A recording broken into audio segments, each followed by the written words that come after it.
এটা 1 নম্বর পিন, 2 নম্বর পিন, আমরা তো পিন কনফিগার জানি। এবং 1 নম্বর পিনটা দেখেন বন্ধুরা, আমি কি সুন্দরভাবে, এটা একটা জেনার ডায়োড। অ্যাকচুয়ালি আমি লোগোটা আঁকাতে ভুলে গেছি, আপনারা লোগোটা আঁকিয়ে দিই।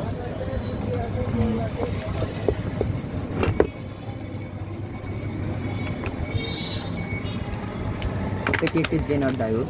তো এই জেনার ডায়োডটাকে বন্ধুরা আমি দেখেন এখানে 14.5 ভোল্টে সেট করছি, যেহেতু এই পিসির 1 নম্বর পিনটা দেখেন পজিটিভ, মানে আমাদের যে আউটপুটে যে ক্যাপাসিটারটা থাকবে, এই যে আউটপুটে যে ক্যাপাসিটারটা আছে, এই আউটপুটে যে ক্যাপাসিটার ডায়োড হয়ে যখন চলে যাবে, ক্যাপাসিটার হয়ে যখন আউটপুট করবে, আউটপুটের 1 নম্বর পিনটাকে দেখেন বন্ধুরা এই যে ডায়োডের পজিটিভে একবারে প্লাসে আমরা কানেক্ট করছি, আর 2 নম্বর পিনকে 1 কিলো ওহমের রেজিস্টর দিয়ে আমরা কানেক্ট করছি।